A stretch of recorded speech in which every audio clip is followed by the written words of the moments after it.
Olá, meu nome é Igor Patrick e este é o Pagode Chinês, o seu podcast semanal com tudo o que acontece de mais importante, curioso e extraordinário na China. Comigo nessa empreitada estão, como sempre, o Lucas Padilha. Fala, Igor. Tudo bem, Maria Rosa? E a Maria Rosa Azevedo. Oi, gente. Tudo bom? Começar esse episódio, né, pessoal, agradecendo todo mundo que deu uma força aí na divulgação do nosso primeiro episódio, nossa estreia na semana passada, depois de um bom tempo planejando isso, a gente trabalhando nesse podcast durante pelo menos uns 3 meses para chegar a esse ponto. Então, Lucas, faça as honras, faça que nem a listinha do Faustão, começa a ler o nome de todo mundo aí. Foi que lindo. Deu essa moral pra gente. Olha, gente, momento gratidão, momento xie-xie, que coisa cafona. Vamos lá. Eu queria agradecer aos amigos e amigas da Observa China, a professora Tatiana Prazeres, da UIB, que elogiou o nosso podcast. Obrigado, Tatiana. A turma do Vetor Brasil, que também mandou feedbacks. O Sabe a China, que é uma incrível página no Instagram de China, Lira Chinesa também. A Rede de Estudos Brasil-China, RB China. E lá várias pessoas, inclusive a Rosana Pero Machado, que pra gente é uma referência. Obrigado, Rosana, pelos comentários super generosos. A Marina Miranda e a turma dela, né, Maria Rosa? O IN. Sim, exatamente. E finalmente, né, gente, é igual The Voice aqui, né? Um abraço pra minha família, pra Deus e pro Leopoldo, que é o nosso editor. Fazer que nem a Anitta fez no Rock in Rio, né? Agradecer primeiramente a mim. Mentira, sacanagem.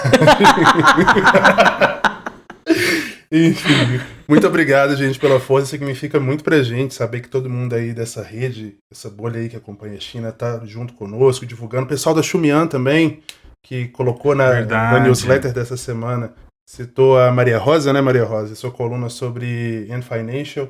Então, muito obrigado aí, Lívia, Jordi, Júlia. Enfim, a lista é grande, a gente não quer se estender demais, porque senão a gente acaba sendo injusto com outras pessoas também que comentaram, que postaram nas redes sociais, a gente está esquecendo de citar aqui, mas obrigado de coração. Vamos começar o primeiro bloco, então. Roda a vinheta.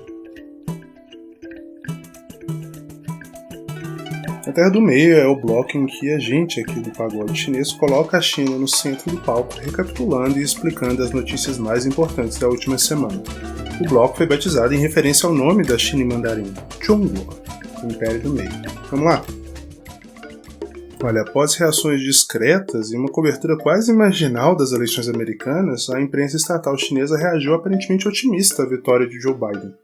Conhecido pela linha editorial mais agressiva e nacionalista, o Global Times deu alguns passos atrás em relação à análise que eles fizeram na semana passada. Se você não sabe do que eu estou falando, confere lá no primeiro episódio, que a gente falou sobre isso. E agora, para o tabloide, a ascensão do democrata, abre aspas, oferece uma oportunidade para avanços na retomada da comunicação de alto nível e na reconstrução da confiança estratégica mútua, fecha aspas. Citando especialistas chineses, o jornal expressou uma cautelosa esperança de que os dois países retomem a cooperação bilateral no combate às mudanças climáticas, na contenção do coronavírus e no desenvolvimento de vacinas, sugerindo que o Biden seria, abre aspas, mais moderado e maduro, fecha aspas, do que o Trump na forma de lidar com as relações externas americanas.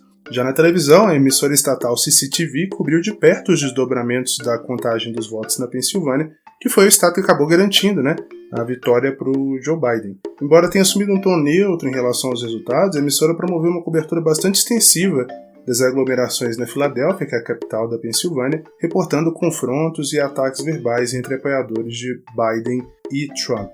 A exceção ficou por conta do People's Daily, que é o maior jornal da China, o Diário do Povo. A versão em inglês deles, no Twitter, acabou pegando no tweet do Donald Trump e mandou aquele shade, aquele deboche. Donald Trump tinha tweetado que tinha ganhado a eleição por uma margem bastante grande, e o People's Daily só pegou esse tweet, retweetou e comentou um haha com um emoji de uma carinha chorando de rir.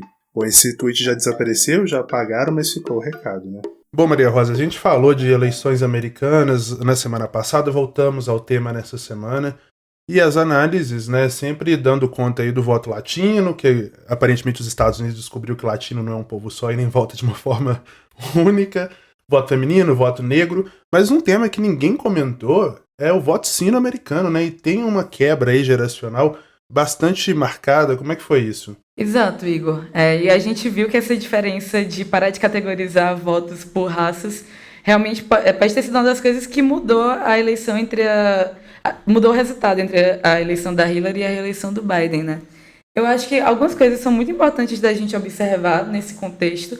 E a primeira delas é a importância do WeChat realmente como o principal canal de divulgação de notícias para essa população de sino-americanos, esses chineses que moram nos Estados Unidos.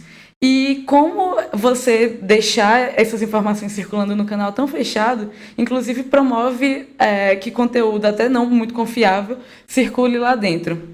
Também uma coisa que eu vi muitas pessoas comentando, foi sobre a diferença que há entre a primeira geração desses sino-americanos e a segunda geração, filhos dessas pessoas.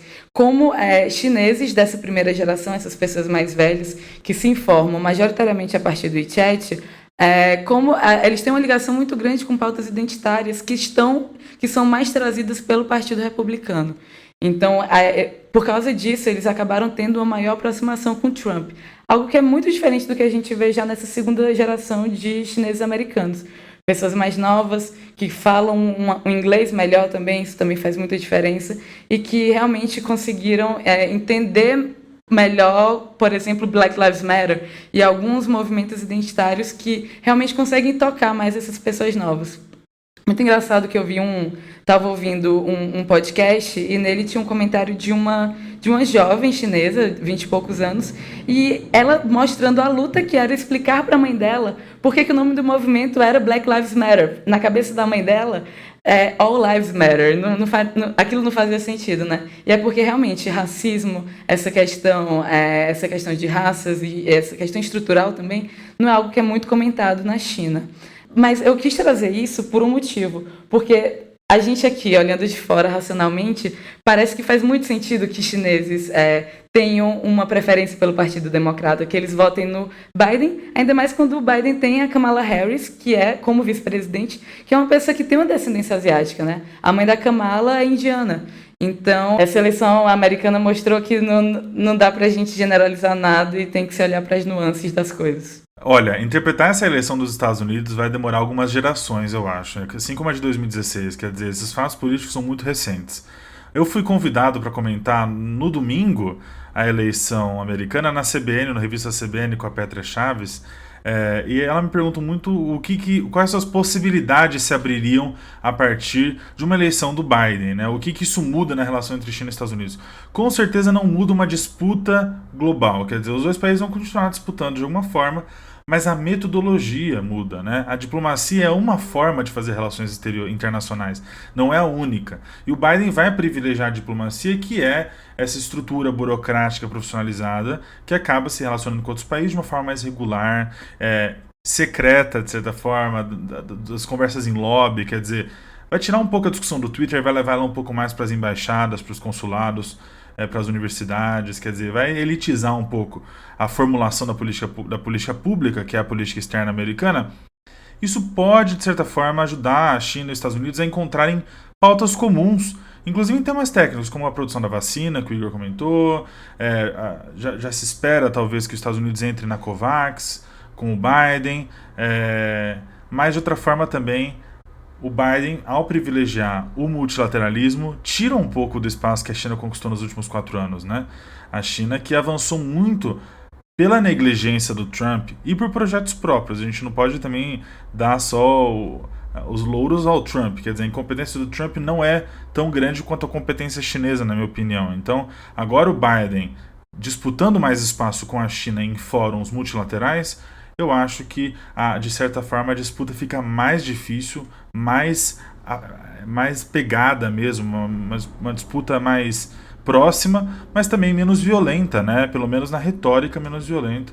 Acho uma competição e não um confronto. Essa lógica a gente vai ter que acompanhar para ver o que acontece, mas tudo indica que seja nesse sentido. O Biden é muito ambivalente em relação a temas chineses, né? Ele tem uma história com China desde o primeiro mandato dele de senador, fez uma lei que regula as relações entre Taiwan e Estados Unidos. Isso tudo deixou o pessoal lá em Taiwan muito nervoso durante a apuração. O mais importante disso tudo é a gente saber que o Biden vai fazer um pouco como o Dan Xiaoping. Acho que ele vai sentir as pedras, atravessar o rio um passo de cada vez, sentir como está essa relação, porque com certeza não está do jeito que ele deixou quando ele saiu da Casa Branca junto com o Obama, né? Quer dizer, a história importa, o que aconteceu nos últimos 4 anos vai moldar o futuro também, com certeza. Eu só queria pontuar, antes de passar para a próxima notícia, que eu acho que o Lucas é uma enciclopédia viva, porque eu não fazia a menor ideia que o Biden tinha sido responsável por regular as relações Taiwan e Estados Unidos. Foi durante a reunião de pauta que eu fui aprender sobre isso.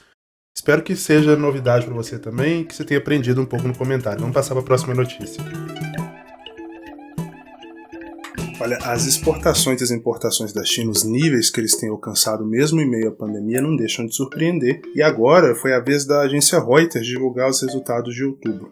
E mais uma vez todo mundo ficou de boca aberta com os números que a China está apresentando. Segundo a agência, as exportações chinesas cresceram no ritmo mais rápido em 19 meses, enquanto as importações também aumentaram. Os dados oficiais são referentes a outubro e mostram aí um aumento de 11,4% em relação ao ano anterior, superando as expectativas dos analistas de mercado que previam um aumento de 9,3%. Com esse número, a China elevou o superávit comercial de outubro para 58,4 bilhões de dólares, bem superior aí à previsão de 46 bilhões que o pessoal estava esperando, né, que os economistas estavam esperando. De acordo com a Reuters, além da contenção eficiente da pandemia, a forte demanda mundial por suprimentos médicos e a redução da capacidade fabril em diversos países, já que a gente sabe aí que a Europa está passando por segunda onda da pandemia, os Estados Unidos registraram recentemente, no final de semana das eleições, agora no sábado, registraram mais de 100 mil casos num único dia.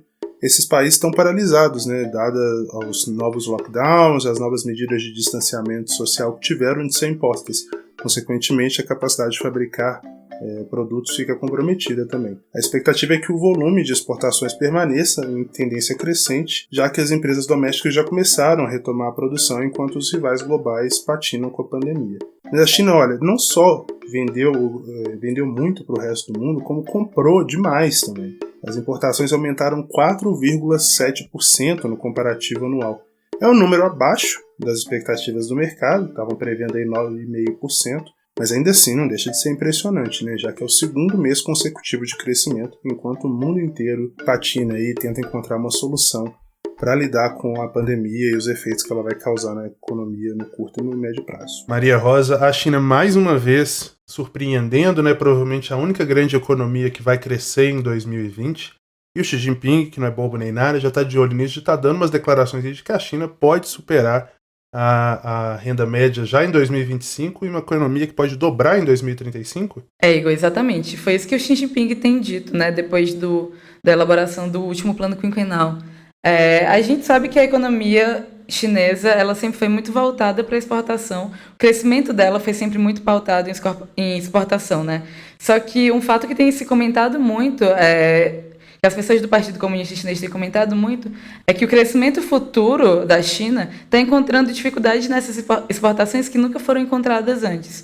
Então, só que essa notícia que você acabou de comentar deixa claro o quão dependente o mundo é das exportações chinesas, né? Até trazendo de novo o que a gente falou no episódio passado, o Xi Jinping ele reiterou que vai haver um maior foco no comércio doméstico daqui para frente.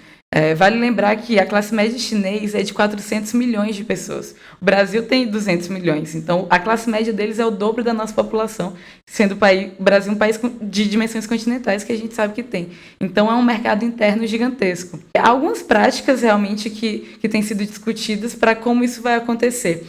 Tem alguns economistas, eles especulam que o renminbi, a moeda chinesa, ela é desvalorizada em algo entre 15% ou 40%, que é justamente para valorizar exportações, para deixar mais barato que a China exporte e que outros países comprem deles. O que se imagina que vai acontecer, e o que já se tem dito dentro do Partido Comunista, é que esse câmbio, essa balança cambial vai começar a mudar um pouco. Não se descarta nem um pouco a ideia de um câmbio da moeda chinesa passar a ser mais valorizado e assim o mercado doméstico começar a se desenvolver mais. Olha, a China iniciou recentemente a atualização do Censo Nacional e um grupo específico está demandando reconhecimento por parte dos estatísticos. De acordo com o jornal South China Morning Post, os casais LGBT estão fazendo um lobby aí pesado para serem reconhecidos na pesquisa que é realizada a cada 10 anos. Começou atrasado esse ano por conta da pandemia, era para ter iniciado no primeiro semestre, mas está sendo realizado agora. O jornal ouviu uma jovem chinesa que foi identificada só pelo primeiro nome, né, provavelmente um nome inclusive fictício. Ela se chama Lauren, ela mora em Xangai, e ela relatou nas redes sociais que recebeu um dos 7 milhões de pesquisadores que estão envolvidos nesse processo. Quando ele perguntou para ela qual que era a relação que ela tinha com o chefe de família, né, do apartamento, a pessoa que pagava as contas, a Lauren foi bem honesta e respondeu que vivia com a namorada e era lésbica. Segundo ela, o entrevistador então marcou a opção outros no formulário e anotou casal do lado. Após esse episódio, a Lauren foi às redes sociais pedir para que as respostas dela e de outros casais LGBT fossem contabilizados. A campanha foi encampada pela LGBT Rights Advocacy China e o diretor executivo da ONG, o Pan Yanzi, disse esperar que os casais do mesmo sexo ganhem visibilidade aos olhos de seus vizinhos e do governo.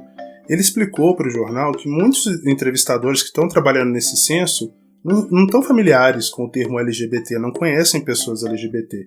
Por isso que seria importante se abrir para eles durante a visita censitária, por se tratar de uma oportunidade aí, né, de educar essas pessoas sobre essas políticas. Para lembrar que a China deixou de considerar a homossexualidade uma doença em 1997, mas os ativistas ainda estão lutando pela legalização do casamento entre pessoas do mesmo sexo e por leis de proteção contra a homofobia.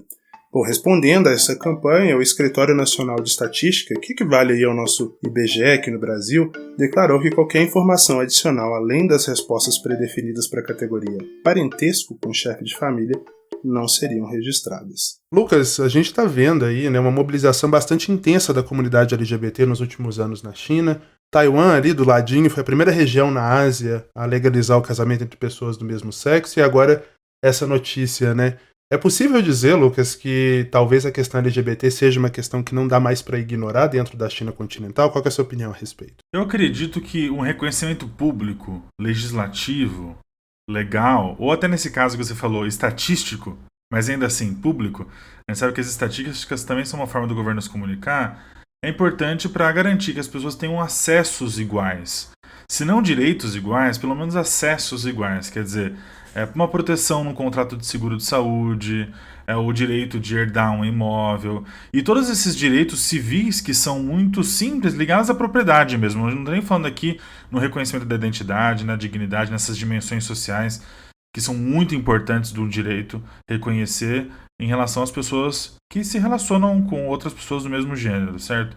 Ou enfim, pessoas que têm algum tipo de orientação que não é a heterossexual, né? A gente sabe que na sigla LGBT, o G é só uma delas, mas assim, a gente fala de gay como se fosse tudo, não é. Mas a gente sabe que é muito importante o reconhecimento público disso tudo, mas na China a coisa se discute muito mais no nível de equalizar possibilidades civis, é como eu disse, né? E por isso mesmo o debate do Código Civil trouxe muito a questão do reconhecimento das uniões homoafetivas, e isso acabou não acontecendo, não entrou no Código Civil chinês, levando aí uma grita bem grande nas redes sociais, no Weibo, né? Um dos estudantes que organizou isso, enfim, na verdade ex-estudante da Universidade de Pequim, onde eu e o Igor estudamos. A gente sabe que existe cada vez mais na China, o Câmara Rosa acabou de comentar, uma classe média, quer dizer, os fenômenos da modernidade. A homossexualidade é um dos fenômenos da modernidade, não que não existisse antes, mas é que com a modernidade as pessoas passam a ver que outros países fazem isso. Se tem notícia na China de que Taiwan reconhece, quer dizer, esses mais jovens e mais conectados com o mundo estão pressionando cada vez mais, não só o governo, mas o partido para isso, né? Existem membros do Partido Comunista Chinês que são gays assumidos e fazem uma certa militância no movimento LGBT. Inclusive, eu conheço um deles, o Igor também conhece, a gente conheceu lá na universidade, membros do partido que são LGBT, quer dizer, mas disso para um reconhecimento legal, completo, pleno, ainda falta muito, mas com certeza o movimento LGBT na China está crescendo muito, e também é muito interessante notar que isso está levando uma indústria cultural gigantesca. Chengdu, por exemplo, que é uma cidade incrível em Sichuan, lá tem um polo gigantesco de cultura LGBT, se é que existe cultura LGBT, mas enfim, digamos que existe a cultura LGBT. Lá em Chengdu tem as baladas, as músicas, as coisas, uma cultura muito mais acolhedora do que a média, mas Pequim também tem, Xangai também tem. É um assunto legal da gente comentar aqui, né, Igor, no bloco de notícias, mas é um assunto de sociedade que a gente poderia fazer vários galcaus sobre, poderia repercutir mais, mas essa notícia que o Igor trouxe é muito realmente Interessante. Finalizando então o nosso bloco de notícias, vamos agora para o ponto CN. Olha, a China colocou em órbita nessa semana o primeiro satélite de conexão 6G do mundo. Você ouviu certo, 6G, não é nem 5G. É um sinal claro aí que o país vai continuar investindo em pesquisas nessa área de telecomunicações, mas enquanto a China já está pensando lá na frente, né, a gente aqui ainda fica na dúvida, né? O que é o 5G que deve estrear em breve aqui no Brasil, né? Como que ele vai mudar a nossa vida, em que pé está a implantação da tecnologia por aqui no Brasil, e qual que é a relação da China, né, com o Brasil nessa questão. Está tendo todo um imbróglio aí político, diplomático. Maria Rosa vai trazer um pouco mais sobre isso, explicar o que é, e falar sobre o que está nos esperando em 2021. Vai lá, Maria Rosa. Igor, exatamente. A China essa semana enviou esse satélite 6G, colocou em órbita, e é um satélite que vai principalmente operar e rastrear e prevenir alguns desastres ambientais. Só que não vamos começar a falar de 6G, senão a coisa vai ficar muito complicada. Eu acho que a gente tem muita coisa ainda para tentar entender do que é 5G da Huawei e por que todo mundo está falando tanto dessa empresa, colocou essa empresa chinesa no meio de muitas discussões, desde políticas até econômicas. Então, acho que começar tentando entender um pouquinho da Huawei é bem válido. E é uma empresa chinesa, né, como a gente já falou, e foi fundada por um ex-militar, que o nome dele é Ran Jianfei, lá em 1987, em Shenzhen, e é onde fica situado até hoje. E eles começaram vendendo equipamentos que direcionavam ligações pela China rural. E hoje a Huawei, na verdade, se baseia na venda de dispositivos smart, de serviços em nuvem e também de toda a infraestrutura, os equipamentos para telecomunicação. Eles são hoje o primeiro lugar do mundo na venda de smartphones. Acho que por essa ninguém imaginava, né? Em segundo lugar vem a Samsung e em terceiro lugar só vem a Apple, que ficou para trás recentemente. A Huawei oferece cerca de 30% da tecnologia mobile do mundo inteiro. E isso é quase o dobro do alcance das suas rivais mais próximas. E aí logo depois a gente tem a Nokia, né, que é a finlandesa, e a Ericsson, que é sueca. E um ponto que eu acho importante de perceber é que não tem nem de perto nenhuma empresa americana nesse rol.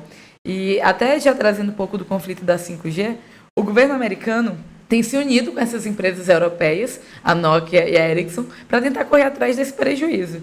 E eles têm feito isso com algumas gigantes que eles têm lá dentro, como a Dell, a Microsoft, a AT&T. Mas agora que a gente já sabe um pouquinho mais da Huawei e como eles dominam nesse campo de infraestrutura e de tecnologia para telecomunicações, por que 5G virou uma pauta tão importante? Por que todo mundo está falando tanto disso? Mas primeiro, acho que a maioria das pessoas nem sabem o que é 5G, né? Para explicar isso, eu acho que vale a pena trazer um pouquinho do panorama do que são os Gs, essas abreviações de geração.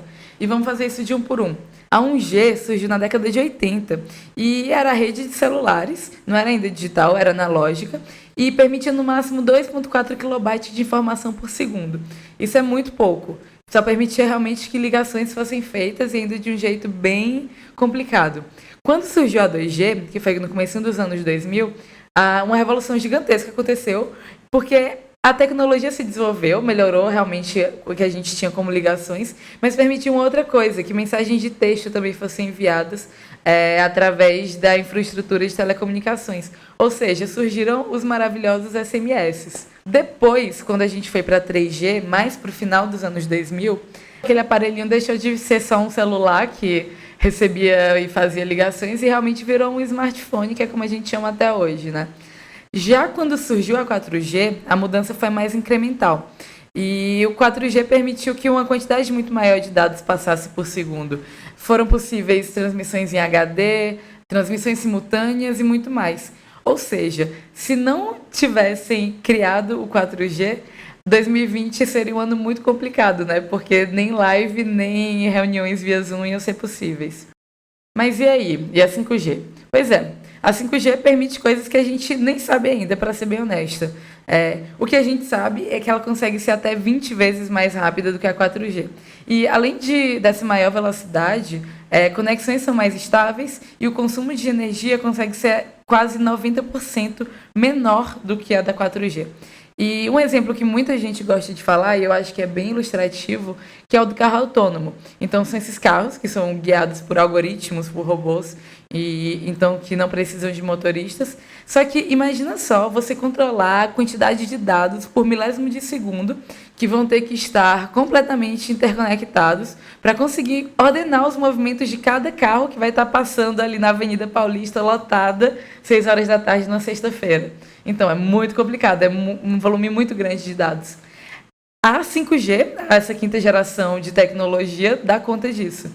E, é claro, isso se expande para absolutamente todos os setores que usam internet, dados, algoritmos, ou seja, basicamente todo mundo.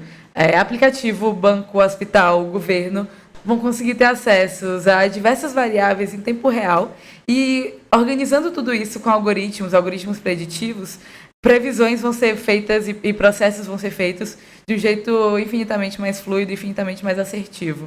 Mas ok, maravilha, tudo lindo, a gente vai estar cada vez mais perto dos Jetsons, né? Com carros que voam e robôs que limpam a casa. Mas a gente tem uma guerra entre China e Estados Unidos acontecendo e justamente em torno dessa tecnologia. E por que disso, né? Absolutamente tudo que a gente falou lá em cima. São todos os dados de uma população passando pela infraestrutura, querendo ou não, de uma empresa privada.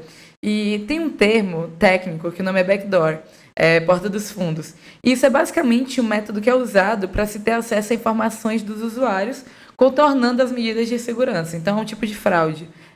Os Estados Unidos, há muito tempo já, acusam a China de espionagem através dessas portas dos fundos, para roubar tanto propriedade intelectual quanto dados de pessoas e dados de empresas. E o argumento americano para comprovar isso é uma lei chinesa, que é de 2017, e essa lei diz, abre aspas, todas as organizações e cidadãos devem ajudar e cooperar com os esforços de inteligência nacional de acordo com a lei, fecha aspas. Ou seja, se o governo chinês ele ver que a sua soberania está ameaçada em algum momento, ele pode pedir ajuda a empresas e a pessoas para que compartilhem esses dados e assim eles consigam tomar as melhores escolhas dada a situação. Mas a Huawei não está deixando isso ser completamente confirmado. E eles têm feito diversos esforços, inclusive, para tirar um pouco essa visão americana sobre eles. A Huawei também não tem deixado o governo americano e as empresas americanas falarem isso e não fazer nada. Eles têm feito diversos acordos de proibição de backdoors e negam essa afirmação americana de que se trata de um risco para a segurança nacional dos países que usam a Huawei como sua infraestrutura tech. E eles falam que sempre têm sido transparentes em relação a esses tipos de assuntos.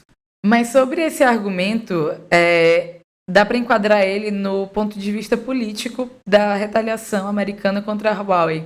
Como eu falei antes, também há outras razões para isso. E acho que dá para a gente dividir elas em razões históricas e razões tecnológicas para isso.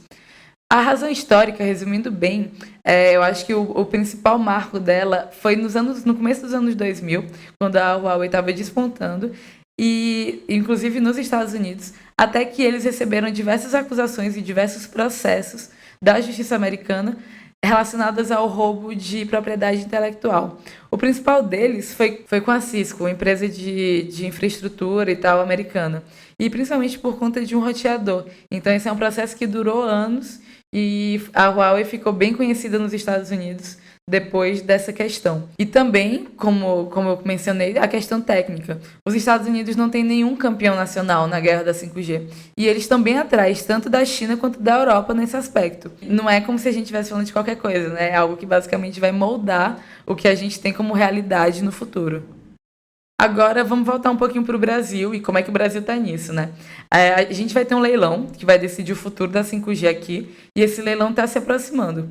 E algo que já seria complicado, dada a magnitude, ele fica ainda mais complicado porque a gente está vivendo um momento de grande polarização no nosso país, né? E os Estados Unidos têm pressionado muito o governo brasileiro em relação ao banimento da Huawei e eles inclusive se propõem a financiar uma parte da tecnologia 5G aqui no Brasil. Só que banir a Huawei pode ser algo muito custoso e muito caro. E no caso do Brasil, uma força-tarefa já seria necessária, porque equipamentos da Huawei já são usados aqui. Então as operadoras de telefone, a Oi, a Vivo, a TIM, a Claro, teriam que se unir para trocar toda essa tecnologia chinesa que a gente já possui hoje. E isso é algo que poderia atrapalhar muita coisa. Tanto adiar o aumento da nossa produtividade, quanto fazer com que demore mais ainda para a 5G ser instaurada. A gente pode pegar o Reino Unido como um grande exemplo desse atraso, tanto na implementação quanto em custos. Se estima que eles vão atrasar a implementação da 5G em 3 anos, por causa do banimento da Huawei lá, e um custo que vai ser superior a 130 bilhões de reais, único e exclusivamente por esse banimento. As vantagens para o Brasil de banir são razoavelmente óbvias. Uma maior aproximação com Washington e algo que pode render bons frutos nessas relações bilaterais, né? E principalmente aproveitando esse financiamento também, esse investimento em telecomunicações, mas é algo que está longe de vir de graça. Mas, gente, é isso. Tomara que tenha dado para entender um pouco. E eu realmente acho que essa história ainda vai render alguns pontos CN, porque tem muito pano para manga ainda. E voltei com vocês. Valeu, Maria Rosa. Hora do Calcal dessa semana, esse bloco que traz curiosidades e contexto histórico sobre a China. Como a gente está falando muito de eleições americanas, o Lucas vai trazer algo que eu pessoalmente não sabia, viu? Eu fui descobrir depois que a gente teve a reunião de pauta, ele me falou sobre como a Revolução dos Boxers, que foi uma revolução lá atrás da China, entre a China Imperial e a China Republicana, essa transição, né, acabou impactando a relação entre China e Estados Unidos.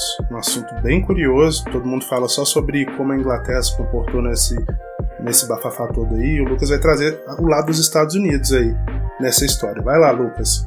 Bom, gente, hoje eu vou contar pra vocês a história de quando Washington governou Pequim. É a revolta dos Boxers e a intensificação da relação entre China e Estados Unidos aí no comecinho do século XX. Mais especificamente, no dia 14 de agosto de 1900, uma tripulação de cerca de 18 soldados de mais de 8 potências aí ocidentais diferentes, do Japão Imperial, tomou Pequim, encerrando um cerco que já durava 55 dias ao bairro da Legação Internacional, que é essa região em Pequim onde ficavam as embaixadas, os estrangeiros em Pequim, ficaram sitiados 55 dias, tanto pelo exército imperial chinês, que na época era o exército Qin, né, da dinastia Qin, não era China propriamente, e por uma milícia de fanáticos proto-nacionalistas, que eu estou usando termos entre aspas, tá? Conhecida como os Boxers em inglês. Não que eles lutassem boxe, mas eram jovens que usavam as artes marciais para enfrentar as ocupações estrangeiras ao redor da China e foram muito importantes aí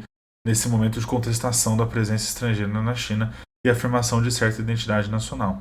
A rebelião, como eu disse, ela foi também alimentada por dificuldades econômicas que já duravam há bastante tempo. A dinastia Qin foi sendo fragmentada por vários acordos e tratados desiguais que criaram aqueles portos, né, depois da Guerra do Ópio, e a crescente invasão do território chinês aí pelas potências imperiais, inclusive principalmente pela Rússia e pelo Japão.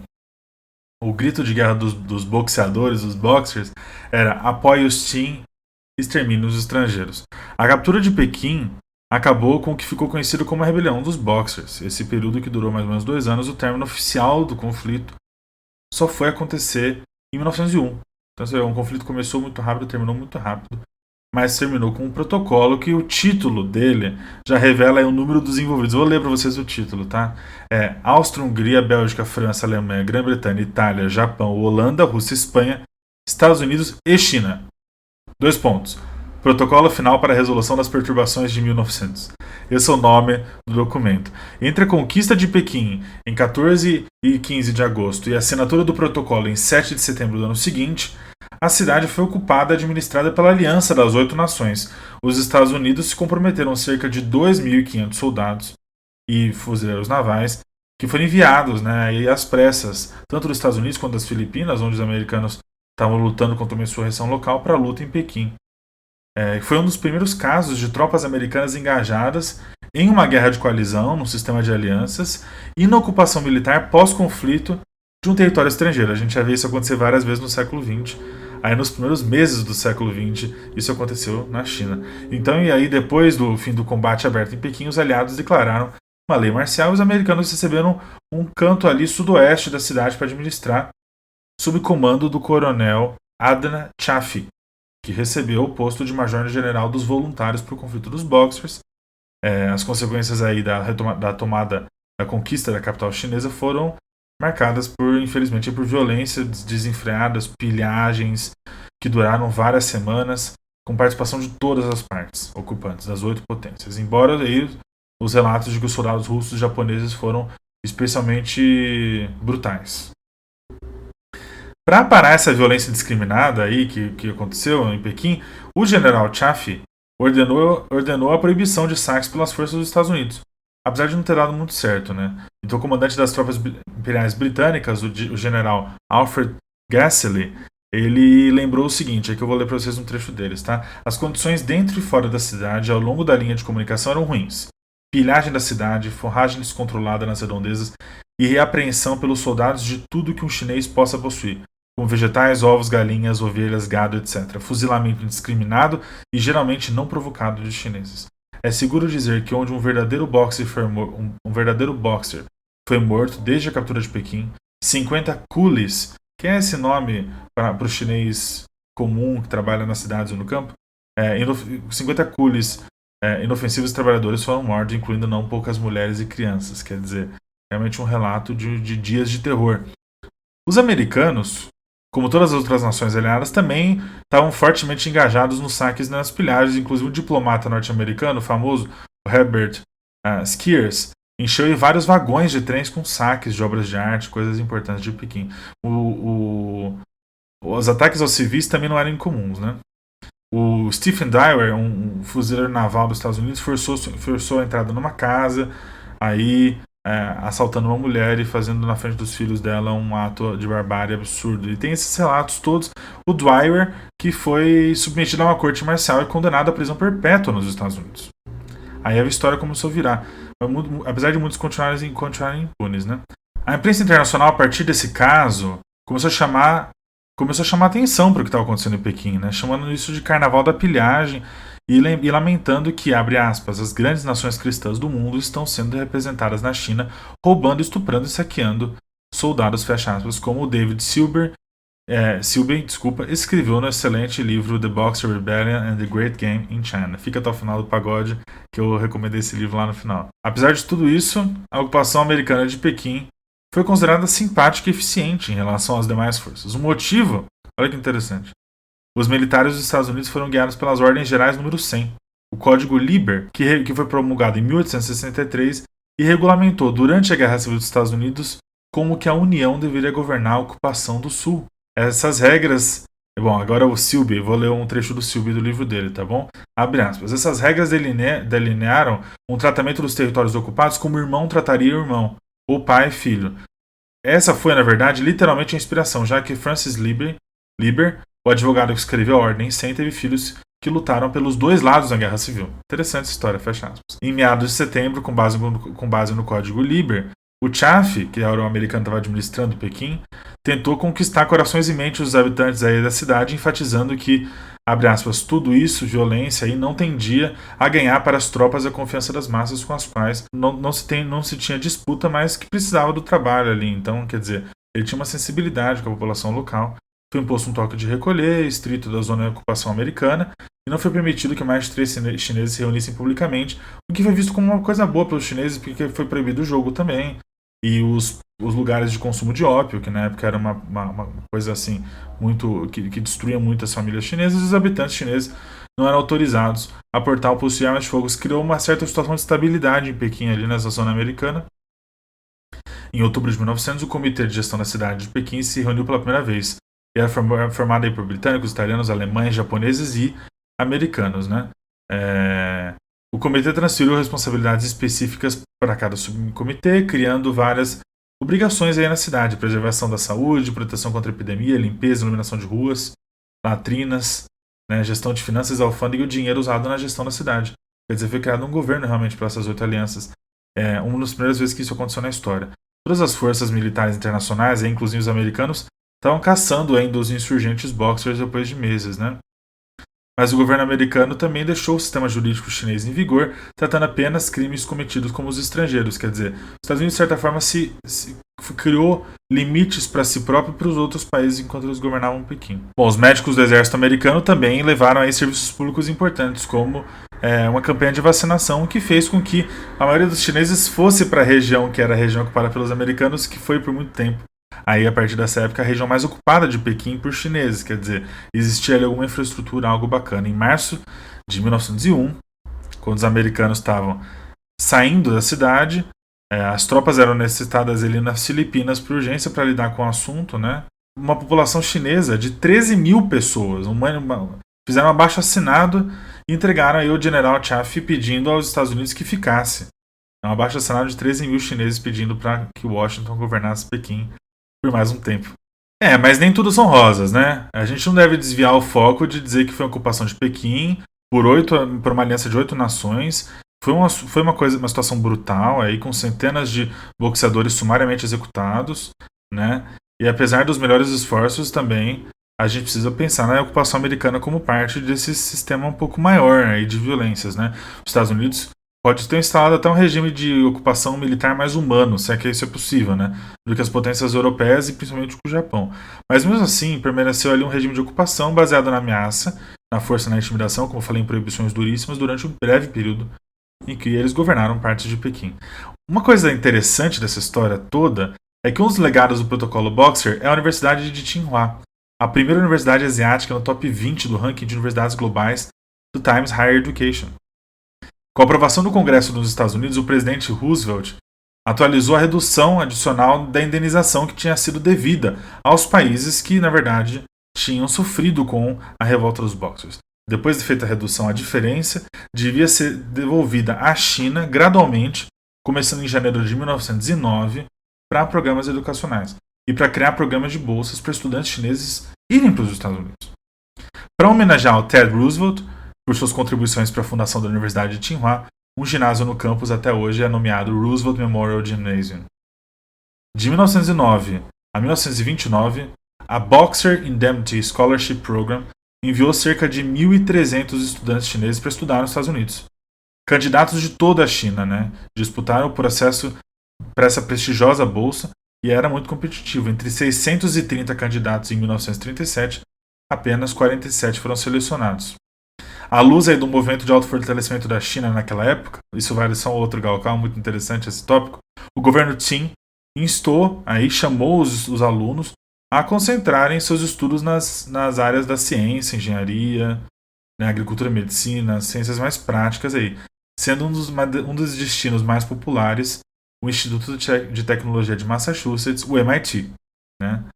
Um total de 5 grupos de acadêmicos foram educados nos Estados Unidos antes da invasão japonesa da China em 1937. Quer dizer, é um episódio muito importante porque criou uma imagem em Pequim do que eram os Estados Unidos do ponto de vista de ordem, de direito, de certo pudor público, de criação de bens públicos importantes como iluminação, hospitais também, né? E os Estados Unidos negou receber a sua parte da indenização, transformando a sua parte da indenização em outros bens para a China, inclusive essa bolsa, que foi muito importante para aproximar os dois países e ajudar a modernizar a China, porque a partir daí também nasceu a Tsinghua, que é onde estudou o Xi Jinping, onde estudou o Hu Jintao, uma das melhores universidades do mundo, que é vizinha ali da Universidade de Pequim.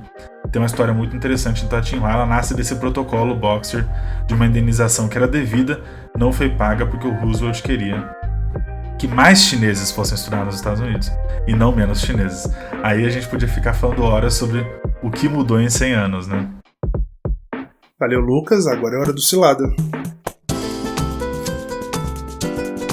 Você já sabe, né? O Cilada é a hora da gente dar aquelas risadas às custas dos perrengues e das situações engraçadas que os nossos ouvintes já passaram na China. A nossa proposta aqui é ouvir uma história por semana e hoje a história é do Gabriel Bechara. Gabriel, espero ter lido o seu sobrenome correto, mas se tiver errado, depois você me puxa a orelha, viu? O Gabriel é administrador, estudou chinês durante muitos anos, fala chinês perfeitamente e vai contar pra gente de como um bilhete grudado num guarda-chuva em Xangai evoluiu para uma das conversas mais curiosas e constrangedoras que ele já teve. Vamos ouvir. Fala, rapaziada do pagode chinês. Eu vou contar aqui pra vocês uma história bem peculiar que aconteceu comigo na cidade de Xangai. Era um domingo de manhã e eu estava por lá com minha mãe. Decidimos juntos dar uma caminhada pela Praça do Povo. Quando chegamos lá na Praça do Povo, haviam várias pessoas com guarda-chuvas abertos e alguns papéis pendurados nesses guarda-chuvas. E na medida que nós estávamos caminhando por lá, mais e mais pessoas nessa mesma configuração apareciam. Eu achei curioso e fui tirar uma foto. Só que, do nada, um chinês se dirigiu a mim falando em inglês. dizendo que aquele local era proibido tirar foto e também era proibido tirar foto do conteúdo que estava nesses papéis no guarda-chuva. Respeitando ele, deletei a foto e, do nada, esse mesmo senhor me perguntou se eu era solteiro. E eu respondi para ele em chinês dizendo que sim. Esse senhorzinho chinês, que parecia ser bem calmo, ele mudou o comportamento, me puxou pelo braço e me chamou para conversar. E no meio dessa conversa ele me mostrou o que estava ali naqueles papéis dele ali pendurado no guarda-chuva. E o que me chamou a atenção foi que o primeiro papel era o currículo da filha dele, que mostrava toda a experiência profissional, formação acadêmica, onde ela havia estudado, experiências internacionais, os bens que ela e a família possuíam e a renda média mensal que ela tinha. E a conversa começou a ficar meio estranha. Logo em seguida ele me mostrou o que tinha no segundo papel. E era um currículo que o par perfeito para casar com a filha dela deveria ter. E essa conversa me assustou demais, eu me levantei surpreso e quis continuar o passeio com minha mãe. E na medida que a gente andava, esse senhor estava me perseguindo, falando que eu era um jovem solteiro em busca de uma noiva chinesa. Então vocês podem imaginar, não é? Aquelas pessoas que estavam ali sentadas expondo suas filhas, voltaram a fazer a mesma situação comigo. E se repetiu tantas vezes até que saímos do parque. Realmente foi uma verdadeira cilada que me meti quando estava lá na China. Olha, eu vou lembrar aqui, eu vou ressuscitar. Eu não sei se vocês vão lembrar, gente. O Gugu tinha um quadro que chama Quem Quer Casar com Júnior? Eu acho que já dá pra fazer. Hoje não, o Quem Quer Casar com Gabriel? Meu Deus, Hoje não, quem é da longe. Bachelor, qualquer programa de baixaria da MTV, perto desses casamenteiros da China lá, tentando juntar os casais. Maravilhosa a história. Mas Não, é um negócio fino, né? É um LinkedIn offline, pelo jeito. E eu queria falar que a ironia do destino que a gente está gravando isso no dia dos solteiros, né? 11/11. Verdade, não tinha pegado. Foi pensado pelo claro. grande roteirista Com Igor certeza. Patrick. Foi pensado. A gente discutiu ontem na semana de pauta, gente. E, Não, nossa, mas eu morro de medo da minha avó saindo- descobrir que dá pra fazer isso. É a cara dela. Olha, mas saindo um pouco da piada, isso é comum, né, lá na China, porque a relação de casamento também é uma relação comercial, de certa forma, né? É importante que as duas pessoas tenham um prospecto de carreira bom, assim, inclusive tem uma pressão muito grande em cima do jovem chinês de construir patrimônio para poder casar. Afinal de contas, a cultura diz que o jovem é responsável, né, pela assistência à família quando todo mundo fica mais velho. Então é importante que o casal seja bem sucedido também, né? E essas pessoas que viveram muito intensamente a política do filho único também, né? Então, que traz ainda mais importância pro casamento desse filho. Mas olha, a história do Gabriel, eu só pensava numa coisa. A gente podia entrar aqui nas conversas sobre o que isso tudo significa. Eu só pensava em uma coisa só. Imagina se fosse eu e minha mãe. Minha mãe que vai ouvir minha mãe que está ouvindo, eu tenho certeza que minha mãe está ouvindo. Assim, não façam isso no Brasil, tá? Eu sou super a favor da gente pegar, aprender com as coisas boas da China, sabe? Quer trazer bubble tea, traga, sabe? Vamos fazer as coisas da China no bubble tea Brasil, é tem coisa taiwanês. legal. Taiwanês, que é chinês também, Maria Rosa. Mas assim, vamos trazer as coisas. Trazer as coisas da China que são ótimas, Xiaomi, né? Que o pessoal fala Xiaomi. Só pelo amor de Deus, não tragam essa estrutura. Imagina você ir na Praça Benedito Calixto ali, aqui em São Paulo, comprar um artesanato, sabe? Comprar uma pintura. E daí tem uma pessoa que tá lá, sabe, falando pra você casar com a filha, com o filho, né? Eu não conheço a mãe do Lucas pessoalmente, mas eu sei das histórias, então eu posso dizer com certeza que essa ideia é perigosa se chegar no apartamento dele. É capaz da minha mãe aprender a falar chinês e ir pra China pra fazer um negócio desse. Ai. Obrigado, Gabriel, pela sua colaboração. E se você também já passou por uma situação divertida, seja lá na China ou até aqui no Brasil, né, lidando com chineses, com a cultura chinesa, manda pra gente. É só gravar um áudio de até 3 minutos e enviar no nosso Instagram, @pagodechinês, ou pelo nosso canal oficial do Telegram. Senhoras e senhores, mandarins e mandarinas, esse episódio do Pagode Chinês está chegando ao fim, mas antes a gente deixa aqui as nossas sugestões de livro, de filme, revista, poema, meme, enfim, o que mais valer sua atenção até o nosso próximo episódio na semana que vem, na próxima quinta, né? A gente falou muito sobre 5G e como a Huawei está na vanguarda dessa tecnologia. Essa semana eu vou recomendar o livro Huawei e Ren Zhengfei, Programando o Futuro, uma biografia. É uma obra que vai falar um pouco aí sobre a história do fundador dessa empresa e da centralidade dela na revolução tecnológica em Shenzhen, que era uma cidadezinha, uma aldeia lá no sul da China e hoje em dia é uma das maiores metrópoles do mundo, super tecnológica, sustentável. Enfim, a gente ainda vai ter oportunidade, eu acho que o Lucas vai trazer em algum momento aqui a história de Shenzhen, mas a Huawei ocupou um espaço fundamental nessa revolução tecnológica ali no sul da China, nessa cidade em específico. A editora aqui no Brasil desse livro é a editora Shu, que é coordenada pelo nosso amigo Evandro Carvalho, e você encontra fácil na Amazon para comprar, inclusive em e-book. Tem versão para o Kindle, então fácil. E você, Lucas, o que você vai mandar essa semana pra gente aí? O que você vai recomendar para os ouvintes? Olha, Igor, minha vontade hoje é recomendar a vacina da Sinovac. Já que a Anvisa não recomenda, já que ninguém recomenda, eu vou recomendar, porque eu não vejo a hora de fazerem uma vacina pra gente tocar a vida normal. Eu aceito, Padilha. Eu também aceito. Vou chegar lá com o braço bota.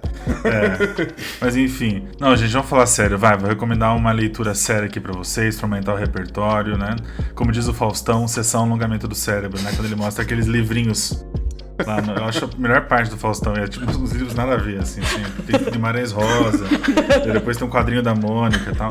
Hoje eu vou recomendar a Rebelião Boxer e o Grande Jogo da China, do historiador militar e professor da Universidade de Cornell, o David Silberry. Ele mostra o quão perto os Boxers chegaram de derrotar o poder combinado de potências imperiais. A gente contou um pouco dessa história hoje. Com base nos diários e cartas de soldados e diplomatas aliados, ele pinta esse retrato vivo da guerra. Que embora a causa tenha terminado tão rapidamente quanto começou, foi uma rebelião de 2-3 anos no máximo, os Boxers acabaram inspirando os nacionalistas chineses, incluindo um jovem Mao Zedong, nas décadas seguintes. Publicado em 2013 pela editora Hill & Wang, minha recomendação de hoje é o livro The Boxer Rebellion and the Great Game in China, A History. Depois de ler o livro, ou estudar um pouco mais o tema, daí eu vou ter uma outra recomendação para você, mas não vá até ela sem antes estudar um pouco do tema. Vale muito a pena assistir o clássico 55 Dias em Pequim, que é um filme de 63, dirigido por Nicholas Ray, Guy Green e Andrew Martin. O Nicholas Ray, um dos diretores, é o cônsul americano no filme. O filme claramente defende uma visão de que os colonialistas são defensores da civilização, enquanto os chineses são um povo atrasado, e os Boxers não passam aí de bandidos, de terroristas. O filme é cheio de imprecisões históricas e tem uns personagens bem sem graça, aqueles personagens bem plácidos que, enfim, não tem nenhuma evolução ao longo do filme e dura 2 horas e meia, mas é uma baita referência cult, o filme é bonito e tal, e tá disponível integralmente aí no YouTube, de graça, para todo mundo poder assistir. E tem a incrível Ava Gardner, que é uma das maiores atrizes americanas de todos os tempos, e tá disponível no YouTube integralmente de graça em HD para você assistir aí depois de se informar um pouco melhor sobre o assunto. Arrasou, Padilha. Gente, e eu vou de filme mesmo, porque amo cinema. Então o filme que eu quero recomendar foi um dos meus filmes favoritos do ano passado, que é o The Farewell, A Despedida. E é o filme de uma diretora chinesa, da Lulu Wang, ela nasceu em Pequim. E como a gente falou até um pouco na primeira notícia sobre essa diferença geracional entre essa primeira geração de sino-americanos e a segunda, o filme pega muito essas diferenças dessas gerações e fala de uma jovem que nasceu nos Estados Unidos, de pais chineses que foram para lá. E ela tem que voltar pra China porque a avó dela tá com câncer. Isso não é spoiler, gente, é bem o comecinho do filme mesmo. A avó dela tá com câncer e a família não quer contar pra avó que ela tá com câncer. Eles não querem que ela descubra isso.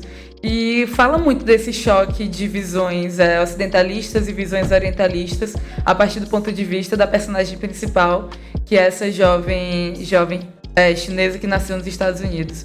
Então é um filme demais, é um drama familiarzão, extremamente bem feito, que eu recomendo muito. Bacana. Bom, o Pagode Chinês é uma produção da Risca Fac em associação com a Observa China. A direção e edição é do Leopoldo Cavalcante. E se você quiser entrar em contato com a gente, é bem fácil. O nosso endereço de e-mail é contato@pagodechinês.com.br. Você também pode falar com a gente no nosso Instagram, já mencionei o endereço aqui, mas não custa lembrar, né? @pagodechinês. Só para lembrar uma coisa, o sorteio da promoção, o livro, né, que a gente está sorteando, A Caminho da Guerra, ainda está no ar. Corre lá no perfil do Pagode Chinês. Esse livro a gente falou sobre ele semana passada, é um livro que vai falar sobre a disputa de hegemonia entre Estados Unidos e China, a gente está sorteando uma cópia. Então corre lá no perfil do Pagode Chinês, @pagodechinês lá no Instagram, para conferir a foto oficial e as regras do sorteio, porque o resultado sai no dia 19 de novembro, não deixa de participar não. A gente se despede, claro, com um provérbio chinês. Atenção! É fácil encontrar 1000 soldados, mas é muito difícil encontrar um bom general.